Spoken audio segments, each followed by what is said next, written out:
Baik, hari ini kita masuk ke topik pilihan raya, satu topik baru, bab baru untuk 4 STEM A, tetapi untuk 5 STEM 1 ini merupakan satu proses ulang kaji. Jadi 5 STEM 1 sebenarnya tahun lepas masa pandemik COVID ni mengganas juga kamu PDPR, tapi kamu ada buat assignment ataupun kajian kes pilihan raya kan. Jadi cikgu harap pengalaman tu berguna lah sekiranya soalan yang berkaitan dengan pilihan raya ni keluar nanti ya. Dan apa yang sebenarnya kamu buat tahun lepas tu, pilihan raya tu itu adalah pilihan raya pada masa sekarang. Dia beza dengan pilihan raya yang bakal kita belajar ni, iaitu merupakan pilihan raya yang pertama sekali, iaitu sebelum kita merdeka. Ya, jadi dia satu proses yang sangat berbeza, tetapi kedua-duanya adalah merujuk kepada benda yang sama, iaitu pilihan raya ya. Okey, jadi di dalam ruangan chat tu cikgu ada share satu link, nanti kamu bagi komen lah tentang tajuk pilihan raya yang cikgu kongsi pada kamu ya. Simple saja tu, nama kemudian komen ya. Okey, jadi tanpa buang masa cikgu teruskan pada pagi ini. Seperti biasa bila kita buka buku teks, benda ni di sini ni kena kita ambil tahu. Sebab inilah perkara-perkara yang kamu perlu tahu dalam bab ini ya. Baik, antaranya ialah perkembangan pilihan raya di Persekutuan Tanah Melayu, maksudnya sebelum merdeka ni ya. Proses pilihan raya umum yang pertama ya, maksudnya pun sebelum merdeka juga ni. Kemudian penubuhan Majlis Perundangan Persekutuan MPP yang pertama, peranan kabinet pertama ya. Okey, maksudnya MPP ni kamu tahulah macam kalau pilihan raya kita pilih wakil rakyat, dia pergi ke Dewan Rakyat kan. Dan kemudian daripada yang ramai-ramai YB atau menteri dipilih tu nanti akan ada yang dipilih untuk menjadi kabinet ya atau mengetuai kementerian ya, yang mana kementerian ni diketuai oleh Perdana Menteri kita ya. Okey, kemudian elemen kewarganegaraan dan nilai sivik yang mana dia boleh jadi soalan kemahiran berfikir aras tinggi di sini. Contohnya kepentingan integriti dan jati diri. Apa itu integriti? Apa itu jati diri? Kalau kamu faham ni, kamu boleh menghurai dengan lebih mudah ya. Kepentingan pilihan raya, kepentingan kepimpinan yang berwibawa. Sekarang kita tengok pemimpin-pemimpin kita sekarang ada isu kan dalam isu semasa tentang kepimpinan ni. Jadi kamu boleh menilai pemimpin yang macam mana yang sebaiknya perlu memimpin sesebuah negara ya. Kemudian yang terakhir, kepentingan perkongsian kuasa dalam kalangan masyarakat berbilang kaum. Disebabkan negara kita ni masyarakat yang berbilang kaum, kuasa tu dikongsi. Semasa kamu belajar sistem ahli ya, bagaimana dalam sistem ahli itu melibatkan kaum Melayu, Cina dan India dilatih dalam pentadbiran, kerana apabila British meninggalkan tanah Melayu nanti, maka kaum-kaum inilah yang akan menerajui pentadbiran. Tidak boleh orang Melayu saja. Bagaimana nanti kepentingan kaum Cina dan kaum India. Jadi dia mesti mewakili 3 kaum ini ya. Baiklah, kita teruskan perkembangan pilihan raya di Persekutuan Tanah Melayu ni. Sebenarnya dia ada 3 pilihan raya. Yang pertama pilihan raya perbandaran, peringkat bandar. Ya, ada beberapa bandar lah. Kemudian pilihan raya peringkat negeri dan satu lagi pilihan raya Majlis Perundangan Persekutuan MPP pada tahun 1955 ya. Jadi kita tengok di sini ada 2 pilihan raya yang awal peringkat bandaran, iaitu peringkat bandar diadakan pilihan raya dulu. Macam kita sekarang dia tidak peringkat bandar, dia ikut kawasan N berapa, P berapa begitu kan. Tetapi di sini dia guna istilah perbandaran. Jadi bandar yang pertama buat pilihan raya suatu masa dahulu yang ini ya, perbandaran Georgetown ya. Okey, jadi ini antara parti-parti yang bertanding. Kamu boleh tengok nama-nama parti itu dan sebenarnya dari nama parti itu pun kita boleh tahu sudah apakah yang akan diperjuangkan oleh parti-parti tersebut. Contohnya ada parti buruh kan, okey, parti UMNO. UMNO ni lebih kepada orang Melayu lah kan, dan satu lagi parti bebas. Dan dalam pilihan raya itu kalau kamu tengok ini adalah bilangan calon dia dan ini adalah bilangan kursi yang dipertandingkan, iaitu 9 ya, 9 kursi. Dan kalau kita lihat di sini parti radikal tu lebih mendapat tempat. So kalau kita tengok di Georgetown ni kebanyakan orang apa? Kebanyakan orang apa di Georgetown, Pulau Pinang? Orang apa? Jadi Sebab itulah kalau kita tengok di situ bukan kawasan orang Melayu. Sebab itu kalau kita tengok UMNO tu, Malay punya parti, orang Melayu punya parti, dia hanya dapat satu. Tetapi parti yang radikal ni mendapat jumlah kerusi yang lebih tinggi ya. Di situ kebanyakannya orang Cina ya. Okey. Seterusnya dalam pilihan raya Bandaran Kuala Lumpur ya, pilihan raya Bandaran Kuala Lumpur, di situ ada kalau kita tengok situ 12 kerusi dipertandingkan, UMNO menang 9 daripada 12 kerusi. Satu majoriti yang besar lah ya. Kalau kita lihat satu parti itu IMP, Independent Malaya Party. Siapa ingat siapa pengasas Independent Malaya Party ni? Siapa ingat? Datuk On Jaafar. Ya, selepas dia keluar daripada UMNO, dia mengasaskan Independent Malaya Party atau Parti Kemerdekaan Malaya, yang mana parti ini berasaskan pelbagai kaum. Dia buka bukan sahaja orang Melayu, Cina dan India, tiga-tiga kaum ya. Sebab apa? Sebelum tu bagi Datuk On, dia dapat idea untuk mencapai kemerdekaan, tiga kaum ni perlu bersatu. Jadi bila dia buka UMNO kepada bukan Melayu, orang Melayu tidak boleh terima ya. Idea dia bagus, tapi dari segi pelaksanaan dia pada masa tu belum kena pada masa dia ya. Jadi dia kecewa, Datuk On kecewa, kemudian keluar menubuhkan Independent Malaya Party ya. Selepas daripada dua bandar tu mengadakan pilihan raya, diikuti bandar-bandar yang berikutnya. Bandar lagi ya. Okey, seterusnya kita tengok di sini. Ini cikgu sudah explain tadi. Okey, yang Kuala Lumpur. Okey, kemudian seterusnya bandar-bandar yang lain seperti Johor Bahru, Ipoh di Perak, Alor Kedah, Melaka, Seremban, Negeri Sembilan lah ya. Kemudian di sini juga kita dapat melihat UMNO dan MCA mula bekerja sama, iaitu Parti Orang Melayu UMNO dan Parti Orang Cina yang diketuai oleh Tan Cheng Lock mula bekerja sama, dinamakan pada masa itu ini ya, Parti Perikatan. Parti Perikatan. Jadi nampak di sini kalau kita lihat ya, perikatan ya, satu gabungan UMNO dan MCA ni mendapat sambutan. Jadi di sini British melihat wujud sudah unsur-unsur perpaduan antara orang Melayu dengan orang Cina. Itu satu petanda baiklah ke arah mau memberi kemerdekaan kepada masyarakat di tanah Melayu.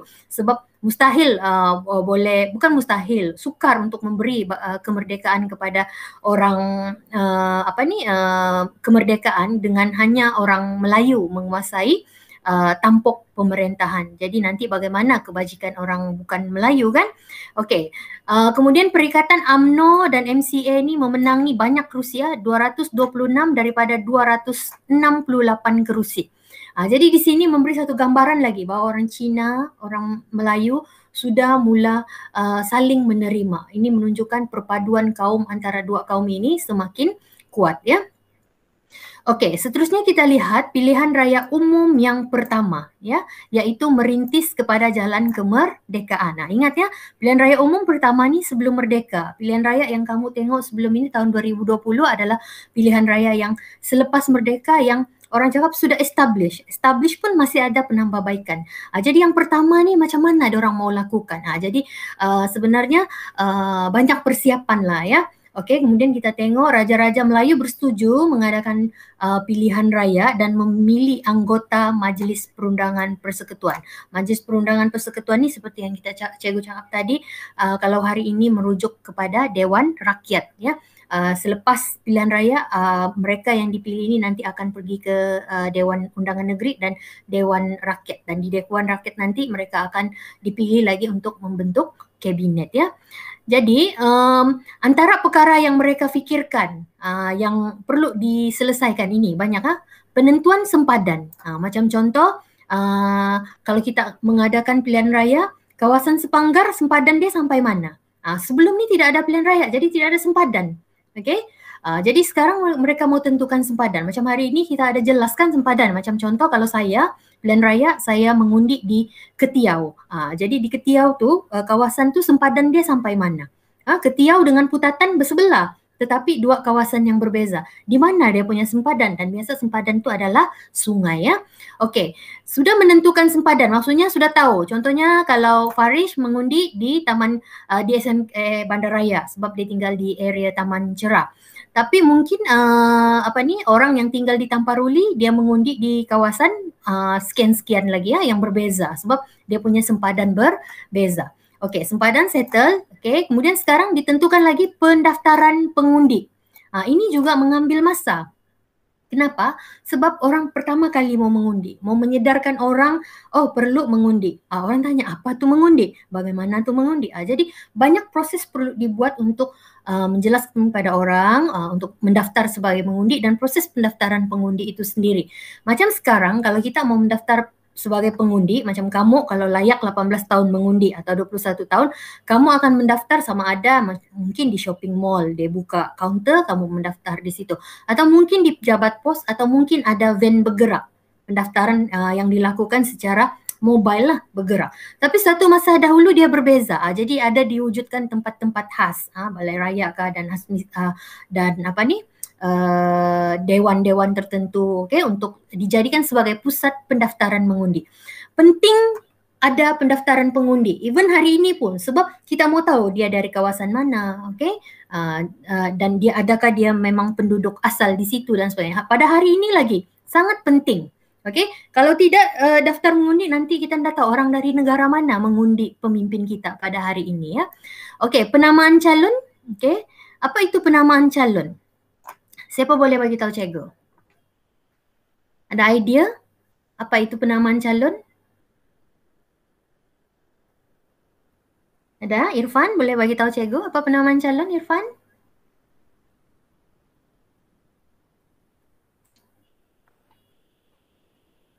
Ada? Okey, begini. Penamaan calon ni maksudnya cikgu ambil contoh kamu lah, nama-nama kamu. Contohnya katalah Irfan mau bertanding calon bebas. Faris mau bertanding juga calon babas. Contoh, ada 2 parti politik di sini mau bertanding. Jadi untuk mau melayakkan kamu jadi calon yang bertanding, kamu kena pergi mendaftar sebagai calon. Dia akan buka hari tertentu untuk pendaftaran sebagai calon. Contohnya jam 10 pagi hingga 12. Jangan mula awal, jangan terlewat daripada jam 12. Jadi semasa penamaan calon tu bawa borang ya, borang yang sudah diisi, kemudian wang cagaran ya. Jadi semua benda-benda tu perlu diselesaikan. Jadi selepas saja penamaan calon diumumkan sudah pada malam hari contohnya diumum, okey ini dia calon-calon yang bertanding untuk kerusi ini, antaranya Irfan dan Farish. Okey, jadi selepas itu kedua-dua yang calon tadi akan memulakan kempen. Jadi dalam kempen ni ada satu istilah, manifesto. Maksudnya semasa kamu kempen tu ada apa tu? Apa tu manifesto? Bukan janji-janji ke cikgu? Ya, janji manis kan. Saya akan Janji manis. Ya, saya akan bagi, saya akan begini. Tapi kamu sebagai generasi, walaupun kamu umur 17 tahun, okay, bila kamu tengok janji-janji manis, janji-janji pemimpin ini, kamu kena realistik ya. Jangan, ini bagi saya sekian, untung, jangan fikir untung saja, tapi fikir untuk satu jangka masa yang panjang. Fikir untuk masa depan kamu pada masa yang panjang ya. Jadi kamu pilihlah pemimpin mana yang sesuai. Jangan terperangkap dengan janji-janji manis itu ya, tapi nanti sudah undi entah ke mana ya. Okey, kemudian barulah proses pembuangan undi. Pembuangan undi ni maksudnya pergi mengundi.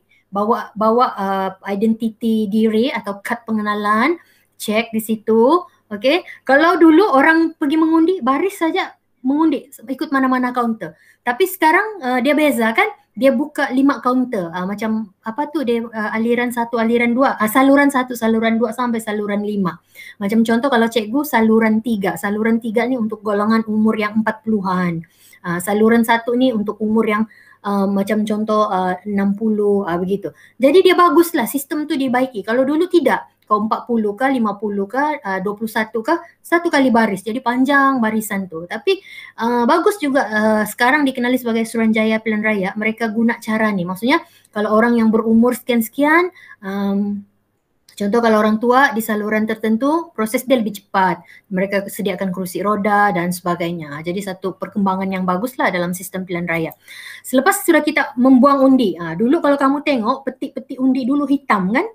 Sekarang jernih. Supaya kalau jatuh, masukkan undi tu nampak dia jatuh. Transparent. Semua itu ke arah mau menjadikan pilihan raya di negara kita itu telus. Sebab walau macam mana pun dibuat, mesti ada juga orang mempersoalkan ya tentang ketelusan pilihan raya tu. Jadi SPR ni satu badan yang dinamik lah, yang sentiasa membuat penambahbaikan ya ke arah memberikan kepuasan kepada seluruh rakyat tentang proses pengundian tu berjalan ya. Okey, satu lagi proses yang akan berlaku ialah pengumuman keputusan. Bila semua undi tu sudah pengundian ditutup biasa jam 5 petang, maka bermulalah proses pengiraan. Pengiraan tu pun ada proses dia lagi. Ya, petik tu dibuka, kertas undi tu buka satu-satu, dikira satu-satu ya. Jadi kalau kawasan yang mungkin dia punya kawasan tu ada 200,000 kalilah angkat kertas undi tu. Ada tukang catat lagi. Tapi kalau yang sedikit dia lebih cepat ya. Jadi bila lepas pilihan raya tu kita akan mendengar pengumuman dari semasa ke semasa kan. Kawasan ni dapat siapa calon menang dengan majoriti berapa ya, ataupun kemenangan tipis ya. Tipiskah, tak tipiskah, lebih satu tetap menang ya. Okey. Kemudian untuk pilihan raya umum yang pertama ni, okey, kita lihat di sini sebab dia yang pertama ada dua bentuk dicadangkan. Okey, macam kita hari ini sistem pilihan raya sedia adalah ya yang macam biasa, tiada bentuk-bentuk, memang begitulah sudah yang kita ikut. Tetapi ini disebabkan yang pertama maka ada dua bentuk yang dicadangkan. Sebenarnya sama nih semuanya, seorang speaker, 3 ahli yang dilantik, 11 orang wakil negeri, 20 orang yang dilantik mewakili kepentingan tertentu. Ya, kepentingan mungkin agensi tertentu, orang tertentu. Kemudian ini pun contoh, 3 orang dilantik mewakili golongan minoriti. Okey, macam contoh orang asli begitu kan. 2 orang ahli rasmi iaitu Setiausaha Pertahanan dan juga Ekonomi. Di sini dia mau 60 orang dipilih melalui pilihan raya. Tetapi di sini 44 orang melalui pilihan raya, 8 orang adalah lantikan Pesuruhjaya Tinggi British. Maksudnya di sini masih ada pengaruh British. Sama semua tapi sini beza dia. 60, sini mereka mau 44. Selebihnya 8 itu mereka mau bukan melalui pilihan raya tetapi dilantik oleh Pesuruhjaya Tinggi British. Okey, mungkin kita boleh berfikir kenapa ada keinginan 8 orang tambahan dilantik oleh Pesuruhjaya Tinggi. Kenapa? Kenapa mereka mau bentuk yang ini? Kenapa ada permintaan ni? Coba kamu bagi pendapat. Ada yang mau bagi pendapat? Ya, yang mana cikgu? Yang ini kan, dia mau 40 orang terus melalui pilihan raya. Tapi yang ini, dia mau 44 pilihan raya tapi ada ditambah lagi dilantik oleh Pesuruhjaya Tinggi. Maksudnya di situ ahli dia tidak semestinya melalui pilihan raya, ada dilantik oleh Pesuruhjaya Tinggi. Apa maksudnya tu? Okey, coba jawab. Kenapa? Okey, jadi maksudnya, ya, okey Farish, apa dia?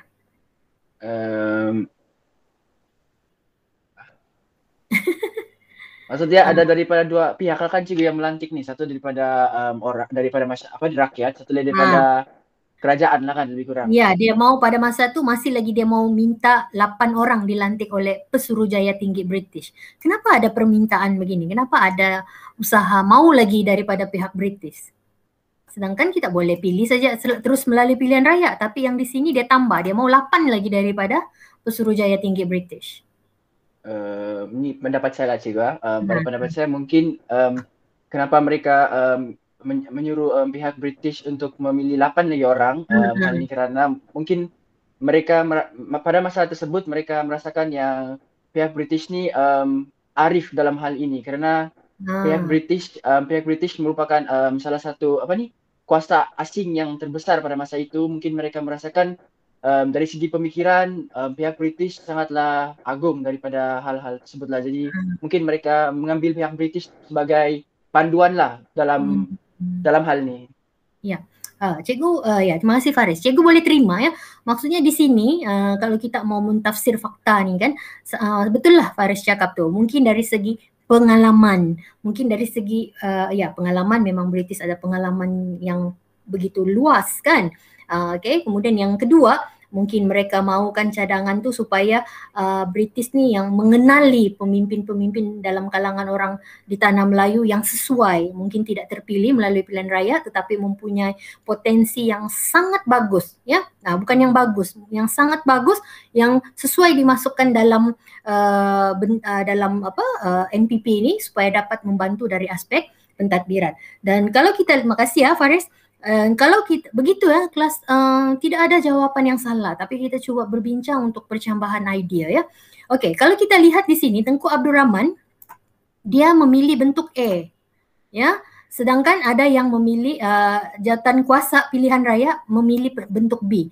Sekarang dikenali sebagai Suruhanjaya Pilihan Raya. Dulu dikenali sebagai Jawatan Kuasa Pilihan Raya. Dulu Jawatan Kuasa Pilihan Raya. Sekarang Suruhanjaya Pilihan Raya. Tapi Tengku Abdul Rahman dia mau pilih A ni. Okey, dia mau pilih A. Yang Jawatan Kuasa Pilihan Raya mau pilih B. Okey, kalau kita lihat di sini, apa yang cikgu boleh tafsirkan ialah satu di sini Tengku Abdul Rahman dia mau proses itu cepat. November 1954 selesai pilihan raya tu. Tetapi Jawatan Kuasa Pilihan Raya dia tidak mau ada masa ditetapkan dan hakikatnya pilihan raya tu berlaku pada tahun 1955 ya, 1955. Ini kerana Jawatan Kuasa Pilihan Raya ni dia yang menjalankan tugas itu, dia yang meneruskan proses-proses persiapan pilihan raya yang ini, persiapan yang banyak tadi ini kan. Okey, ahli Jawatan Kuasa Pilihan Raya tu yang buat. Jadi mereka yang boleh menganggarkan kesediaan mereka tu, ya. Okey, oleh itu maka kalau kita lihat nanti akhirnya pilihan raya tu lambat, ya, seperti daripada apa yang diharapkan oleh Tengku Abdul Rahman, iaitu 1955. Yang penting selepas itu ialah Tengku Abdul Rahman dengan beberapa orang seperti Tan Cheng Lock, ya, TH Tan dan juga Datuk Abdul Razak, sekarang ni Allahyarham Tun Abdul Razak kan, pergi ke London, okey, menyatakan hasrat untuk menentukan 3/5 bilangan anggota MPP. Jadi bukan satu yang dia mau tentukan begitu saja, ya. Dia ada proses dia, ya. Begitu juga kalau kita tengok situasi semasa politik kita, ya, tentang darurat ni. Dia ada proses-proses dia. Bagus juga benda ni berlaku, ya. Jadi kita boleh nampak secara langsung, kita boleh alami situasi itu, ya. Kemudian pada 14 Mei 1954 Tengku Abdul Rahman mengadakan rundingan, ya, dengan yang ini, ya, Setiausaha Tanah Jajahan ni, Oliver di London. Namun rundingan tersebut gagal menjayakan hasrat Tengku Abdul Rahman mendapatkan 3/5 ahli melalui pilihan raya, ya, 3/5. Ramailah betul dia mahu kan, tapi tidak dapat, ya. Akhirnya bilangan MPP dipersetujui melalui pilihan raya ialah seramai 52 orang. 52 orang kalau kita tengok nanti 52 kerusi itulah, ya. Okey, itu sebagai pengenalan dia, ya, proses mau mempersiapkan negara kita ni dengan pilihan raya yang pertama. Sekarang ni kita lihat proses dia pula. Proses ni maksudnya langkah-langkah pelaksanaan pilihan raya. Jadi proses dia suatu masa dahulu dengan hari ini tidak sama. Sekarang ni, okey, contoh sekarang lah. Okey, Kak Cikgu tanya kamu. Katalah kita mau mengadakan pilihan raya umum. Apa proses yang pertama? Apa dulu yang perlu berlaku? Baru boleh kita membuat persiapan pilihan raya. Pan, ada idea Pan? Apa dia? Anak cikgu, saya rasa yang paling pertama dulu orang buat minta persetujuan dari anak yang di Pertuan Agong. Betul tak cikgu? Persetujuan apa? Ayat tu tergantung. Ada kaitan dengan yang di Pertuan Agong. Tapi persetujuan apa? Persetujuan apa? Yang lain macam mana? Hasnisal, cikgu nampak tadi ada. Hasnisal, siapa lagi? Kaim, siapa? Ridwan kah? Cepat, siapa? Ada pendapat? Okey, kalau sekarang katalah betul lah ada kaitan juga dengan yang di Pertuan Agong, iaitu dengan kebenaran yang di Pertuan Agong mesti bubar dulu parlimen kan? Bila sudah bubar barulah persiapan ke arah pilihan raya itu dijalankan. Itu kalau pilihan raya umum. Kalau pilihan raya macam dia umum dan ada pilihan raya umum, pilihan raya ada lagi satu yang kawasan pilihan raya kecil. Itu kalau berlaku kematian, berlaku peletakan jawatan, okey, maka tiada sudah pemimpin di situ, maka perlu diadakan pilihan raya, ya. Okey, jadi apa yang berlaku semasa proses pilihan raya yang pertama ni, okey, sebelum merdeka ni ya, Suruhanjaya penentuan sempadan kawasan. Ini cikgu sudah explain tadi. Jadi dia tengoklah sempadan di seluruh negara kita ni, kemudian dia tetapkan sempadan di setiap negeri tu. Ini contoh dia kan, dia kasih besar. Ini dia kawasan yang ini. Okey. Okey, kemudian selepas dia tindakan menentukan sempadan tu, rang undang-undang diluluskan bagi membolehkan pilihan raya diadakan. Dia mesti ada undang-undang dia. Bukan kita mau buat pilihan raya terus pilihan raya.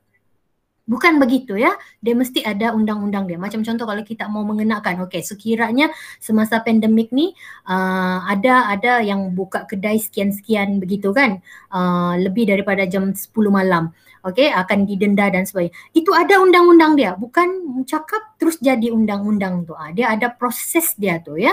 Okey, kemudian setelah ada rang undang-undang itu, barulah ditentukan pendaftaran pengundi. Ya, siapa yang layak mengundi. Jadi orang yang pergi mengundi ni ada lagi dia punya kriteria. Okey, ini contohnya. Paling kurang umur mesti 21 tahun. Okey, mesti warga negara tanah Melayu. Okey, mesti warga negara, okey, ataupun individu yang tinggal di Persekutuan Tanah Melayu dalam tempoh 6 bulan terdahulu. Okey, layak memohon sebagai pengundi ya. Dari tahun berapa ke tahun berapa. Ini bagi negeri Terengganu. Okey, ini kalau mau mengundi. Tapi kalau bagi calon yang mau bertanding tu, ini syarat dia. Okey, sama juga warga negara 21 tahun ke atas tinggal di Persekutuan Tanah Melayu dalam tempoh 12 bulan sebelum hari penamaan calon. Jangan pula bila mau pilihan raya, okey, dia menamakan diri dia tapi 10 bulan sebelum itu dia berada di luar negara. Bagaimana dia mau memahami masyarakat dia, bagaimana dia mau membawa suara masyarakat yang bakal dia wakili ke MPP ataupun ke Dewan Perwakilan itu sendiri ya. Okey, boleh ya. Jadi yang pertama sempadan, rang undang-undang. Kamu ingat keywords dia, sempadan, rang undang-undang, pendaftaran pengundi, penamaan calon. Ya. Okey, kalau ditanya jelaskan kronologi pilihan raya pertama. Jadi ini dia punya kronologi. Tapi kalau dia minta jelaskan kronologi pilihan raya hari ini, dia ada beza. Okey. Jadi siapa yang buat folio lasi untunglah dia dapat tengok proses tu. Okey, kemudian ini dia kempen. Bila sudah ada penamaan calon seperti yang cikgu cakap tadi, dia ada kempen pilihan raya janji manis. Tengok inilah dulu orang berkumpul dengar ya, dengar ucapan-ucapan pemimpin. Sama jugalah dengan hari ini. Cuma dulu dia lebih kepada begini, rapat umum kan. Kalau sekarang ni kempen dia macam-macam. Terutamanya melalui media sosial ya. Okey, ini kalau kita lihat adalah peti tempat pembuangan undi. Itu yang cikgu cakap dia warna hitam suatu masa dahulu. Tengoklah orang-orang yang pergi membuang undi ini dinamakan membuang undi. Bukan dia buang tu undi, dia memasukkan, dia memilih dan memasukkan undi tu di dalam peti. Ya. Kemudian ini apabila proses pengundian pembuangan undi itu tamat, biasanya jam 5 petang, maka tong-tong undi ini akan diangkat, kemudian akan memulakan proses pengiraan dan ini adalah proses pengumuman. Jadi ada persamaan juga. Mungkin dia boleh tanya kamu, apakah perbezaan, apakah persamaan. Ya, jadi kamu kena bersedialah fikir yang itu ya. Okey, ini nanti kamu tengok lebih jelas lah ya. Pecahan pengundi mengikut kaum, agihan kerusi mengikut negeri. Kamu tengok sini Perak yang paling banyak. Okey, diikuti Johor dan negeri-negeri lain lah, nanti kamu tengok lebih lanjut ya. Kemudian ini antara parti-parti yang bertanding dan juga jumlah kerusi yang dimenangi. Banyak parti yang bertanding kalau kamu tengok sini. Banyak kan? 52, Parti Negara 30. Parti Negara ni pun Datuk On Jaafar. Lepas Parti Tindakan Rakyat tu Parti Tindakan Rakyat. Malay Independence Party. Parti Kemerdekaan Malaya tu kurang berjaya. Beliau telah menubuhkan satu parti baru iaitu Parti Negara ya. Jadi di situ ada 30 calon mereka hantar untuk bertanding ya. PAS ada 11, PAS ni sampai sekarang ya. Wujud dia punya parti politik 11. Okey. Parti Kebangsaan Perak 9 dan seterusnya lah ya. Calon bebas pun ramai juga 18 ya. Tetapi siapa yang menang? Ini kamu tengok. 51 dari 52 dimenangi oleh Perikatan. Perikatan pada masa Majlis Pilihan Raya 1955 ni sudah menggabungkan UMNO, MCA dan MIC di bawah Parti Perikatan. Maksudnya Parti Perikatan dia ada tiga parti ni yang mewakili kaum masing-masing. Dan PAS hanya dapat satu. Okey, jadi ini satu kemenangan yang besar bagi Parti Perikatan yang dalam Parti Perikatan tu ada tiga tadi yang cikgu sebut tu. Dan di sini sebenarnya apa yang boleh ditafsirkan oleh pihak British ialah orang Melayu, Cina, India sudah bersatu, padu dan mereka semakin bersedia untuk mendapat kemerdekaan. Kalau mereka tidak bersatu padu, kalau pelbagai kaum ini tidak bersatu padu, maka mungkin proses bagi kemerdekaan lambat sebab ini berbahaya kan. Jadi nanti kalau British tinggalkan dalam keadaan orang Melayu, Cina, India tidak bersatu, mungkin berlaku isu-isu perkauman yang membawa kepada keadaan yang tegang dan sebagainya ya. Okey, di situ. Kemudian pilihan raya juga berlaku di Sarawak dan juga berlaku di Sabah ya. Jadi kalau kita tengok pilihan raya ni sebagai persediaan awal ke arah berkerajaan sendiri ya. Jadi berlaku di beberapa buah kawasan juga ya di Sarawak ni ya. Di Sabah ni, okey, kalau kita lihat di sini, okey, ada beberapa parti yang masih kekal macam USNO masih kekal ya, juga mengadakan pilihan raya ya, yang mana parti-parti politik yang diwujudkan di Sabah dan Sarawak ni pada awalnya adalah menyokong ke arah pembentukan Malaysia tu lah ya. Okey, seterusnya kita lihat di sini penubuhan Majlis Perundangan Persekutuan ya. Maksudnya setelah berlangsung pilihan raya tu negara kita melalui satu perkembangan baru ya, iaitu kemenangan besar oleh Parti Perikatan tadi. Okey, yang mewakili tiga parti, maka dengan itu Tengku Abdul Rahman dilantik sebagai Ketua Menteri. Jadi istilah Perdana Menteri belum muncul pada masa itu. Istilah yang muncul adalah Ketua Menteri ya, yang pertama. Jadi Majlis Perwakilan yang ada pada masa itu berperanan menggubal undang-undang. Memang sama sampai hari ini. Undang-undang digubal oleh Dewan Parlimen kan, Dewan Rakyat, pergi Dewan Negara dan akhirnya dipersetujui oleh yang di-Pertuan Agong. Okey, cuma nama tu berbeza tetapi proses tu masih lebih kurang sama ya. Jadi kita tengok ini adalah komposisi ahli dalam MPP 1948. Kalau kita tengok di sini ada perbezaan. Okey. MPP pada 1948, Majlis Perwakilan pada 1948 yang dipilih pada masa itu ya. Kalau kita lihat ada Ketua Setiausaha Kerajaan, Setiausaha Kewangan, Peguam Besar Persekutuan. Dia masih ada residen British yang mewakili 9 buah negeri. Wakil negeri-negeri selat iaitu Pulau Pinang, dan Melaka. Ahli rasmi dalam kalangan pegawai pentadbir kerajaan. Okey, maksudnya masih ada pengaruh British ya, 9 orang resident British. Tetapi yang di sini 1955 ni, kita tengok di sini 52 orang melalui pilihan raya. Tadi dilantik saja. Ini melalui pilihan raya, rakyat yang pilih. 35 dilantik mewakili kumpulan yang berkepentingan tertentu. Contoh orang yang mempunyai kepakaran dalam keusahawanan, dalam perindustrian, pertanian ya.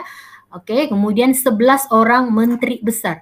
Menteri besar ni ialah kalau negeri yang tiada raja dia panggil ketua menteri, tapi di negeri yang ada raja dinamakan sebagai menteri besar ya.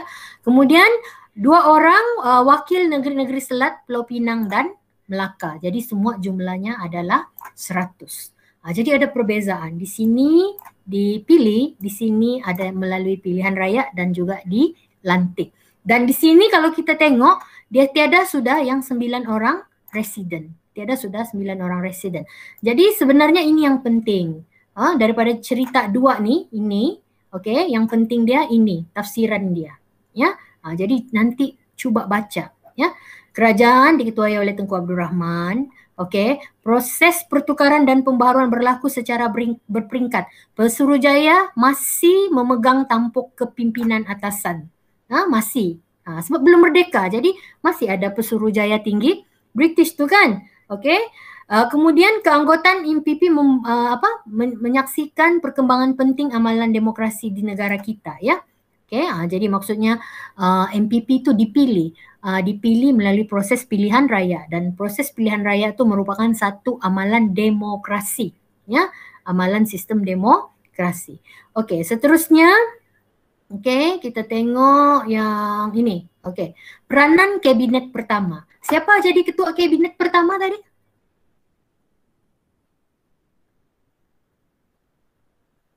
Adakah lagi? Tunku Abdul Rahman. Ya, Tunku Abdul Rahman kan. Dia dikenali jawatan dia sebagai ketua menteri. Ketua menteri. Ketua menteri inilah. So inilah dia kabinet pertama. 10 saja. 10 kah kalau cerita silap? 10 kan? 10. Kalau sekarang berapa kementerian kita ada? Siapa boleh bagi tahu saya? Berapa kementerian kita ada? Dulu dia tidak dikenali sebagai kementerian. Okey, dia belum ada istilah itu, tapi dia sudah ada Menteri Pelajaran, Kementerian Pelajaran lah bahkan, Menteri Kerajaan Tempatan dan Perumahan dan Perancangan Bandar, Menteri Tanah Galian, Pengangkutan. Ini semua ada sampai hari ini. Okey, Menteri Kesihatan, Pos dan Telekom, Menteri Sumber kan kalau sekarang kan. Jadi ini dulu 10 diketuai oleh Tengku Abdul Rahman. Tapi sekarang ada berapa kementerian? Agak-agak. Banyak. Dalam 20 plus, 20 plus. 20 janji plus. Ya, dulu-dulu pun tahun 90-an pun 20 plus ya. Sebenarnya dia macam dalam lebih kurang 30 lah. Nanti cikgu kasih tunjuk ya, ada cikgu Google tadi ya. Okey, apa peranan kabinet pertama? Jangan kita cakap hari ini setiap kementerian tu dia mempunyai peranan yang tersendiri ya. Jadi kita tengok ini peranan kabinet pertama secara umum. Membincangkan soal kewangan dan keperluan orang tempatan dalam perkhidmatan awam. Sebab pada masa tu banyak agensi ditubuhkan macam kementerian-kementerian ni kan. Macam contoh Menteri Pelajaran sudah tentu adanya macam Kementerian Pelajaran. Jadi banyak jawatan-jawatan perlu diisi. Jadi di sinilah mereka membincangkan keperluan orang tempatan dalam perkhidmatan awam yang memasuki sektor perkhidmatan awam tu. Tapi pada masa yang sama, mau ambil orang bekerja ni, mau menggaji orang bekerja ni, perlu dikaitkan dengan soal keupayaan, kemampuan dari segi keuangan. Macam sekarang ni kan kita tengok sistem ekonomi negara kita. Dia berkembang, dia mampu mengembangkan sektor perindustrian dan sebagainya, maka banyaklah peluang pekerjaan. Tetapi kalau kita tidak ada kemampuan, maka peluang pekerjaan juga tidak ada ya, berkurang ya. Menyumbang sistem yang digunakan pakai dalam Majlis Mesyuarat Persekutuan yang berasaskan model Westminster lah ya, ikut daripada Britain lah ni ya. Okey, kemudian mengurangkan kuasa pentadbiran British ya secara perlahan-lahan. Okey, yang residen sudah tiada. Okey, jadi sekarang ni Tengku Abdul Rahman dengan 10 orang ahli kabinet masih di bawah nasihat Pesuruhjaya Tinggi British. Jadi kita nampaklah situ ya, kuasa British tu semakin hari semakin berkurang ya. Meminta kuasa veto Pesuruhjaya Tinggi dibatalkan. Maksudnya di situ walaupun sudah Tengku Abdul Rahman tu jadi ketua menteri yang pertama, kuasa veto atau kuasa pemutus, ingat ya, kuasa veto tu kuasa pemutus masih lagi di tangan Pesuruhjaya Tinggi British. Jadi ini yang mereka maulah ya perlahan-lahan dihapuskan ya. Dan sebenarnya memang pun nanti bila kita merdeka, tiada sudah kuasa barat, tiada sudah kuasa veto ya. Di situlah kita tengok bagaimana Tengku Abdul Rahman bersama ahli kabinet yang lain ni meneraju kepimpinan tu ya, sampailah pemimpin-pemimpin kita pada hari ini ya. Membincangkan isu keselamatan dalam negeri dan pertahanan. Sebab apa? Apa isu dia kamu rasa di sini ni? Apa isu dia? Apa ancaman negara kita pada masa ni?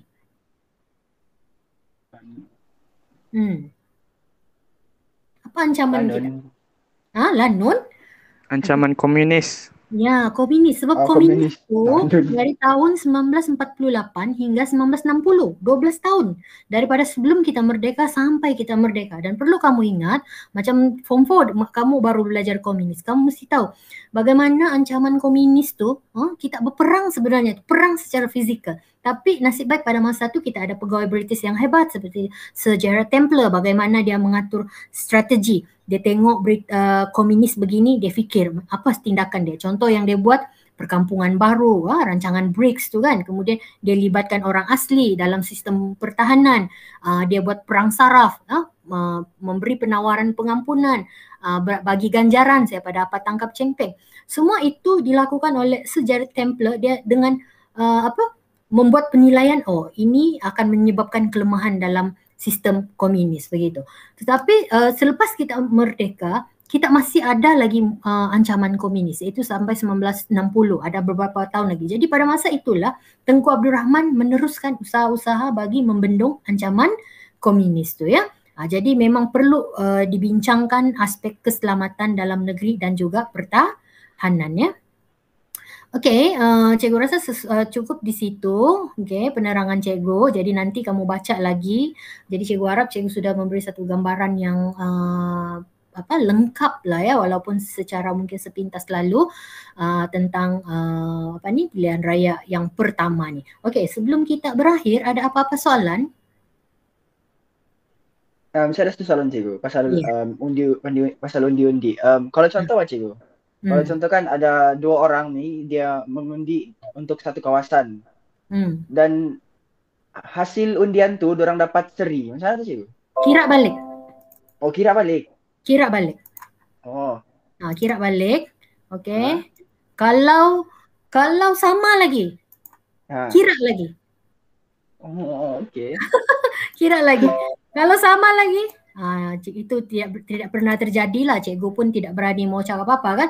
Tapi setakat ini belum ada dalam sejarah yang sama begitu, satu. Yang kedua, kalaupun mungkin sama, dia akan kira balik. Pernah berlaku ya insiden tahun berapa, pilihan raya, 2 pilihan raya yang terakhir ke 3 pilihan raya yang terakhir ya, kalau cikgu tak silap.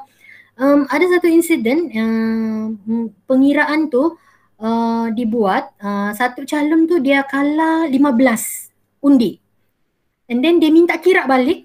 Bila dia kira balik, dia menang lebih daripada 60 undi lagi. Bayangkan tu. Faham kah? Maksudnya 70 lebih lah dia lebih kan?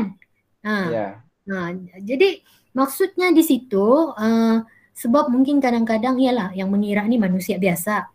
Yang dikira tu kadang terlampau banyak kan kadang sampai ada 50,000 kan, 40,000, 30,000. Jadi mungkin ada yang terlepas dan sebagainya. Tapi itulah macam cikgu cakap tadi, Suruhanjaya Pilihan Raya sentiasa membuat penambahbaikan lah ya. Dari segi semua peringkat lah, pengiraan kah atau sebagainya, pendaftaran pengundi kah ya. Jadi tapi yang Faris cakap tu belumlah terjadi yang sampai sama kedua-duanya begitu. Tapi kalau yang menang tipis tu ada ya. Okey, apa yang cikgu share ni, ini kabinet hari ini. Okey, kamu tengok menteri tu kan, ada 30 kalau cikgu tak silap, cikgu kira ya. Kalau dulu zaman cikgu belajar form 5, form 6, dia dalam 24, 25 begitu ya. Jadi dia ada pertambahan lah ya.